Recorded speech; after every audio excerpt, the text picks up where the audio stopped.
dapit kanato sa pagpaambit sa atong mga gasang nadawat gikan sa Dios ngadto sa uban.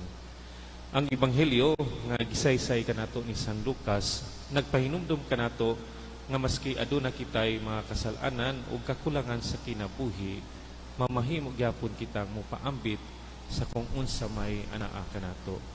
Si Sakeo usa ka ilado nga maniningil ug buhis. Nasayod kita nga sa mata sa katilingban ang maniningil ug buhis ilado nga makasasala. Kadto nga mga panahon. Apan si Sakeo naninguha ug naningkamot sa iyang kaugalingon diha sa pagpaambit sa iyang mga gasa ngadto sa uban. Ang pagpaambit sa gasa sa Dios ngadto sa uban wala magalantaw sa estado sa kinabuhi sa usa ka tawo. Matud pa sa panultihon, walay usa ka kabus nga dili makahatag ug walay bisan kinsa nga dato nga dili makadawat. Kitang tanan gigasahan sa Dios diha sa iyang pamaagi. Sa ato pamalandong, tuguti ako sa pagpaambit kaninyo sa duha lamang ka mga punto. Una, kinahanglan natong ipaambit ngadto sa uban ang gasa nga atong nadawat gikan sa Dios. Ikaduha, ang pagpaambit sa gasa ngadto sa uban mao'y dalan padlong sa kadluwasan nga giandam sa Dios kanato. Una, ang pagpaambit sa kung unsay anaa kanato ngadto sa uban, usa ka kinaiya nga Dios nun.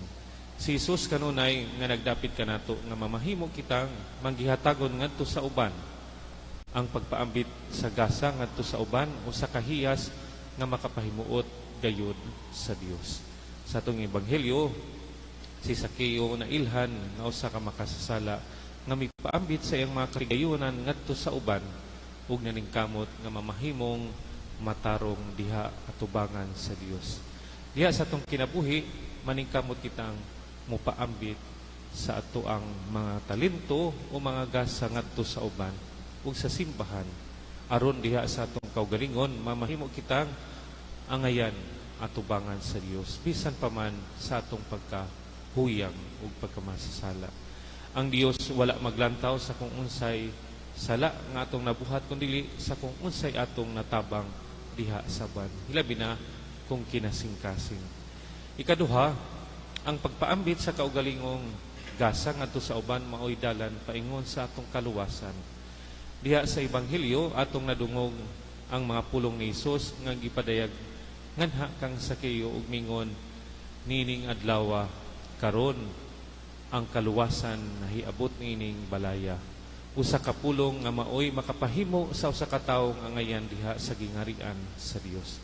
Diha sa atong kinabuhi adunay pipila ka mga tawo nga mo biay kanato tungod sa atong mga kasaypanan nga nabuhat. Apan nasayod kita nga sa katapusan ang Ginoo lamang ang adunay katungod nga mohukom kanato ang kaluwasan. Wala kini nagagikan sa kung unsay ipadayag sa uban nganhi kanato apan mabatunan nato kini pinaagi sa pagbuhat sa Dios nung mga buluhaton.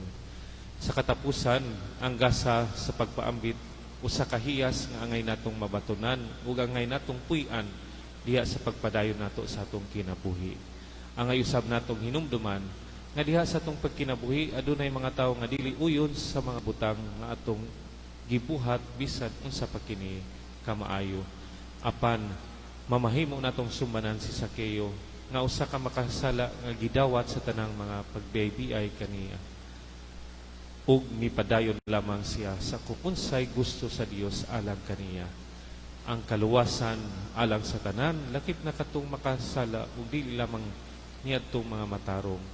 Ang pagpaambit sa gasa nga gihatag sa Dios nganhi kanato mamahimo natong sumbanan sa atong kaluwasan ug mamahimo natong dalan paingon sa Dios nung gingharian.